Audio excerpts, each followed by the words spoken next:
अस्सलाम वालेकुम रहमतुल्लाहि व बरकातुहू। वकीलनामा के व्यूवर्स एक और वीडियो के साथ आपकी खिदमत में हाजिर हैं। आज का हमारा टॉपिक है कि अगर आप सरकारी मुलाजिम हैं और आपको शोकाज़ नोटिस आपके अफसर की तरफ से मिल चुका है, तो इस शोकाज़ नोटिस को किस तरह ख़त्म किया जाए। तो सबसे पहले मैं आपको ये बात बताना चाहूँगा कि जो शोकाज़ नोटिस होगा, इस शोकाज़ नोटिस को आप किसी अदालत में चैलेंज नहीं कर सकते। ये याद रखें कि शोकाज़ नोटिस को आप किसी भी अदालत में, किसी भी मजाज अदालत में चैलेंज नहीं कर सकते। और ये बहुत बड़ी मिसकंसेप्शन है, एक गलत फहमी है हमारे माशरे में कि जब किसी सरकारी मुलाजिम को उसके अफसर की तरफ से शोकाज़ नोटिस मिलता है, तो वो सबसे पहला काम ये करता है कि अमूमन वो एक वकील की तरफ जाता है और उसकी ये कोशिश होती है कि इस शोकाज़ नोटिस को बज़रिया वकील किसी अदालत में चैलेंज किया जाए।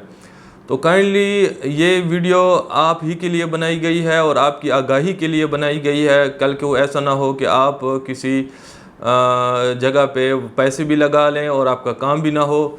तो ये याद रखें कि शोकाज़ नोटिस को आप किसी अदालत में चैलेंज नहीं कर सकते, और उसकी वजह यह है कि शोकाज़ नोटिस बेसिकली जो हमारे आला अदलिया के नज़ायर हैं, उनके फ़ैसले हैं, उनकी मुताबिक शोकाज़ नोटिस बेसिकली एक एडवर्स आर्डर नहीं होता।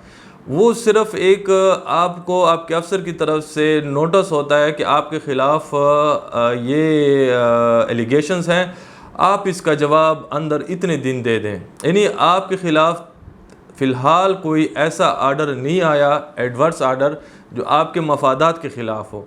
अब ये जो नोटिस है, ये इसका अगर जवाब आप देते हैं और जवाब से आपका अफसर मुतमईन होता है, तो ये शोकाज़ नोटिस विड्रा कर लिया जाता है। ये ज़रूरी नहीं है कि इस शोकाज़ नोटिस की रोशनी में उसने आप पे वो पनिशमेंट वो आपको लगानी है जिसकी वो जो शोकाज़ नोटिस में जो आपके ख़िलाफ़ एलिगेशन है, उसकी जो भी सज़ा है।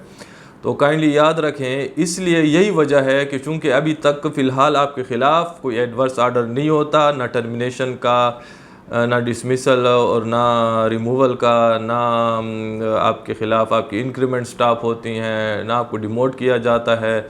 कोई भी एडवर्स आर्डर अभी तक फ़िलहाल जो आपके कानून में है वो नहीं हुआ होता। तो इसलिए कोई भी कोर्ट इसको, कॉम्पिटेंट कोर्ट इसको इंटरटेन नहीं करेगी। काइंडली इस तरह न करें कि शोकाज़ नोटिस को आप जाके किसी वकील साहब को कहें कि मुझे किसी अदालत में चैलेंज कर दें। तो लिहाजा ये तो हुई शोकाज़ नोटिस के हवाले से, आप उसका जवाब दें। अगर आपका अफसर आपसे आपके जवाब से मुतमईन होगा तो यकीन रखें कि वो उसको वापस विड्रा कर लेगा शोकाज़ नोटिस को। हाँ, अलबत्ता जिस तरह हमारे माशरे में है, एक प्रैक्टिस है कि जो अफसर देता है, तो बहुत ही कम अफसरान इस तरह होते हैं कि आपके जवाब से मुतमईन होते हैं और वो फिर आपके ख़िलाफ़ आप कोई पनिशमेंट जो है, सज़ा आपको नहीं देते। तो अगर बिलफ़र्ज़ आपके जवाब से वो मुतमईन नहीं होते और आपको सज़ा देते हैं, तो इसके बाद का प्रोसीजर भी सुन लें इस वीडियो में, ताकि कल को आपको तमाम चीज़ों की मालूमात हों। अब अगर बिलफ़र्ज़ आपका अफसर आपको सर्विस से निकालता है या कोई और पनिशमेंट आपको देता है, आपकी इंक्रीमेंट को स्टॉप करता है, आपको मेजर या माइनर, छोटी या बड़ी सज़ा में से कोई भी देता है, आपको वन स्टेप डिमोट करता है, आपकी प्रमोशन को रोकता है, जो भी वो आपको सज़ा दे, तो फिर आपके लिए जो अगला स्टेप है वो आपका अपना स्टेटस का तयन है। अब आपने क्या करना है इसके बाद, कि सबसे पहले अपना स्टेटस का तयन करना है कि आप गवर्नमेंट सर्वेंट की किस कैटेगरी में फ़ाल करते हैं। ये बड़ा इम्पॉर्टेंट है। गवर्नमेंट सर्वेंट की 3 इकसाम हैं, याद रखें। एक को हम कहते हैं सिविल सर्वेंट। गवर्नमेंट का जो पहला किस्म है वो है सिविल सर्वेंट। सिविल सर्वेंट के हर सूबे में कवानीन के साल मुख्तलिफ हैं, अलबत्ता कानून तकरीबन एक ही है। वफाकी लेवल पे भी हमारे वफाकी इदारों के लिए सिविल सर्वेंट कानून ये 1973 का है।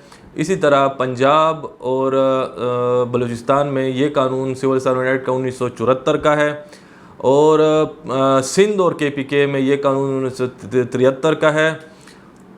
इसके अलावा गिलगित बल्तिस्तान में ये कानून साल 2011 का है और आज़ाद जम्मू एंड कश्मीर में ये कानून सन 1976 का है। तो आप इन कवानीन के तहत अगर सिविल सर्वेंट हैं तो सिविल सर्वेंट का आपको किस तरह इल्म होगा। अगर आपका इदारा, जिस इदारे में आप काम कर रहे हैं, वो किसी सूबाई सेक्रेटरी के मातहत है और उसके अपने डिस्ट्रिक्ट हेड्स हैं, तो अगर उसकी लाइन ऑफ कमांड सेक्रेटरी से आ रही है, सूबाई सेक्रेटरी से, या अगर वफाकी इदारा है तो उसके वफाकी सेक्रेटरी से आ रही है, तो आप और आपका कोई दीगर कानून आपके लिए नहीं है माँ सिवाय यही गवर्नर सिविल सर्वेंट एक्ट के, तो आप समझ लें कि आपने आप सिविल सर्वेंट हैं और अब आपने इस एडवर्स आर्डर को, जो आपको सज़ा दी गई है, उसका क्या करना है कि जिस दिन आपको सज़ा दे दी जाए, जो आर्डर आपके ख़िलाफ़ पास कर लिया जाए, उसके अगले 30 दिन के अंदर, कोई लिमिटेशन पे वो नहीं है, कंडोनेशन नहीं है, तो लिहाजा ज़रूर याद रखें कि अगले 30 दिन के अंदर आपने डिपार्टमेंटल अपील करनी है। यानी जो उस अफसर आपको सज़ा देता है, उससे जो बड़ा अफसर होगा, आपने उसके आर्डर के ख़िलाफ़ वहाँ जाके अपील करनी है डिपार्टमेंटल। ये 30 दिन के अंदर करनी है। और अगर 30 दिन के अंदर ये अपील करने के बाद, जब भी आपने अपील इन 30 दिन के अंदर कर दी, तो फिर अगले 90 दिन आपको इंतज़ार करना पड़ेगा उस अफसर के, वो अपील जहाँ पे की हुई है उस अफसर के जवाब का।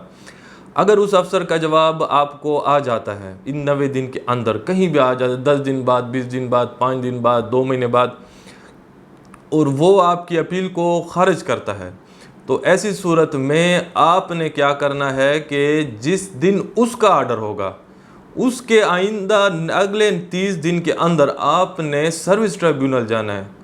अगर वफाकी इदारे के मुलाजिम हैं तो वफाकी सर्विस ट्रिब्यूनल, अगर आप सूबाई इदारे के मुलाजिम सिविल सर्वेंट हैं, मुलाजिम हैं, तो आपने सूबाई सर्विस ट्रिब्यूनल जाना है।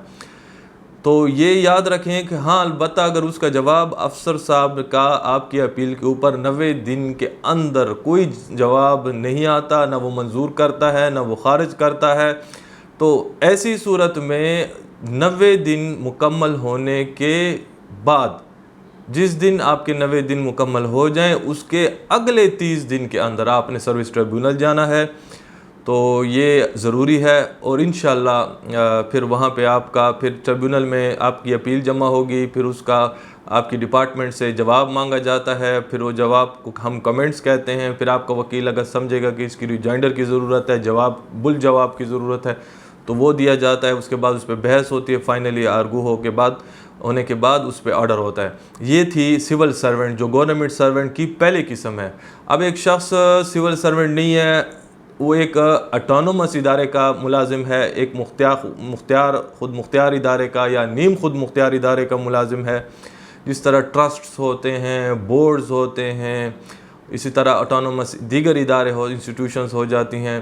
तो अगर वो आप उसके मुलाजिम हैं, तो फिर अब आपकी फिर 2 किस्म के आपके अंदर फिर वो जो दोनों काइंड्स दीगर हैं, पहला तो सिविल सर्वेंट है, दो मज़ीद हैं, वो यहाँ पे आके क्रिएट होती हैं। तो वो आपका अगर बिलफ़र्ज़ आप एक ऐसे खुद मुख्तियार या नीम खुद मुख्तियार इदारे के मुलाजिम हैं और आपको शोकाज़ नोटिस मिल चुका है, तब भी आपने काइंडली किसी अदालत में नहीं जाना, पहले उसका जवाब देना है। हर जितने भी 3 किस्म है गवर्नमेंट सर्वेंट्स का, शोकाज़ नोटिस का जवाब मस्ट होता है। अगर वो मुतमईन नहीं होते, आपको सज़ा देते हैं, तो फिर उसके बाद फ़ोरम का तयन होगा और हम आपको बताते हैं इस वीडियो में कि अब आपने क्या करना है। सिविल सर्वेंट तो आप हैं नहीं, सर्विस ट्रिब्यूनल तो आप जा नहीं सकते, अपील आप करेंगे। आपने डिपार्टमेंटल अपील कर ली, उसका भी फ़ैसला आपके अगेंस्ट आया या वो फ़ैसला नहीं आया। हाँ, अलबत्ता यहाँ पे अगर आप खुद मुख्तियार या नीम खुद मुख्तियार इदारे के मुलाजिम हैं, तो ये ज़रूरी नहीं कि आपने इधर अपील भी करनी है डिपार्टमेंटल। क्यों? आपने अपने कानून को चेक करना है कि आपके कानून जिसके ज़रिए, जिसकी रोशनी में आपका इदारा काम कर रहा है, वो इदारे को बनाया गया है, क्या उसमें कोई अपील की गुंजाइश है। अगर नहीं है तो फिर आपको अपील की ज़रूरत नहीं है, फिर आप डायरेक्ट किसी मजाज अदालत के फ़ोरम का तयन कर सकते हैं। लेकिन अब फ़ोरम कौन सा होगा, ये फ़ोरम के तयन के लिए ज़रूरी है कि अब आप अपने कानून हर इदारा एक कानून के तहत बनाया गया था। सरकारी इदारा चाहे वो ख़ुद मुख्तियार होगा या नीम खुद मुख्तियार होगा, वो एक कानून के तहत बनाए गए होते हैं। और कानून जिसको स्टैट्यूट कहते हैं उसको असेंबली पास करती है। वफाकी कानून को पार्लियामेंट हमारी जो है, हमारी नेशनल असेंबली या सेनेट, वो पास करती है। और जो हमारा सूबाई कानून होगा, स्टैट्यूट होगा, उसको हमारी सूबाई असेंबली पास करेगी। तो फिर आपने अपने कानून को देखना है। उसमें अब एक चीज़ बड़ी इम्पॉर्टेंट है, वो ये है कि आपने ये देखना है कि आपके रूल्स स्टैट्यूटरी हैं या नहीं। अगर आपके रूल्स स्टैट्यूटरी हैं तो आपकी रेमेडी हाई कोर्ट में कॉन्स्टिट्यूशनल पिटीशन, या जिसको हम रिट पिटीशन कहते हैं, जो आर्टिकल 199 ऑफ द कॉन्स्टिट्यूशन 1973 के आइन के तहत की जाती है। अगर आपके रूल्स कॉन्स्टिट्यूटरी हैं तो आप हाई कोर्ट जा सकते हैं, रिट पिटीशन कर सकते हैं। लेकिन अगर आपके रूल्स स्टैट्यूटरी नहीं हैं तो ये वो तीसरी किस्म के मुलाजमीन होंगे कि अगर आपके इदारे के रूल्स स्टैट्यूटरी नहीं होंगे तो आप किसी भी हाई कोर्ट तो नहीं जा सकते, लेकिन आप किसी सिविल कोर्ट में दावा कर सकते हैं। तो दावा कर सकते हैं, लेकिन अपनी टर्मिनेशन या डिसमिसल या रिमूवल, जिस तरह टर्मिनेशन की दो किस्में हैं, डिसमिसल, रिमूवल, तो ये किसी और वीडियो में आपको समझाएंगे कि डिसमिसल और रिमूवल में क्या फ़र्क है। आज की वीडियो का ये टॉपिक नहीं है। तो फिर अगर आपकी डिसमिसल या रिमूवल होती है तो उसके ख़िलाफ़ कोई सिविल सूट नहीं कर सकते। अलबत्ता आपको सैलरीज वगैरह नहीं मिलें, या आपका वो डिसमिसल आर्डर आपकी किरदार के ऊपर एक सवालिया निशान हो, उन्होंने कोई ऐसी एलिगेशन करप्शन वगैरह की लगा के आपको निकाला हो जो आप आइंदा कभी किसी अदालत, किसी और डिपार्टमेंट में अप्लाई ना कर सकें। तो ऐसी सूरत में इस डिसमिसल आर्डर या रिमूवल आर्डर, टर्मिनेशन आर्डर को आप चैलेंज कर सकते हैं। तो अब स्टैट्यूटरी रूल्स क्या होंगे और नॉन स्टैट्यूटरी रूल्स क्या होंगे। अगर आपका इदारा कानून के तहत बनाया गया है तो आपने उस कानून में एक शिक ढूंढनी है कि उस शिक में ये लिखा हो कि आपके महकमे का जो सूबाई हेड है, सेक्रेटरी, सूबाई हेड है, वो आपके लिए रूल्स बना सकता है। अगर उस कानून में आपके सूबाई सेक्रेटरी या वफाकी सेक्रेटरी को ये इख्तियार दिया गया है कि आप इस इदारे के लिए अपने रूल्स बना सकते हैं और कल को वो रूल्स बना लें, तो अगर ये रूल्स जो बना लेगा वो सेक्रेटरी साहब, और वो रूल्स आपके इदारे के डेली के मसाइल को डील करता हो, जैसे कि अगर उसमें कोई मुलाजिम के ख़िलाफ़ कोई एक्शन लेना है, शोकाज नोटिस वगैरह, उसकी रिमूवल है, उसकी अपॉइंटमेंट है, उसकी प्रमोशन है, उसकी ट्रांसफ़र है, ये उसकी मेडिकल लीव्स हैं, ये तमाम चीज़ें, उसकी उसकी तनख्वाह है, उसकी ग्रेजुएटी है, उसकी सीपी फ़ंड है, ये तमाम चीज़ों को अगर वो डील करता है,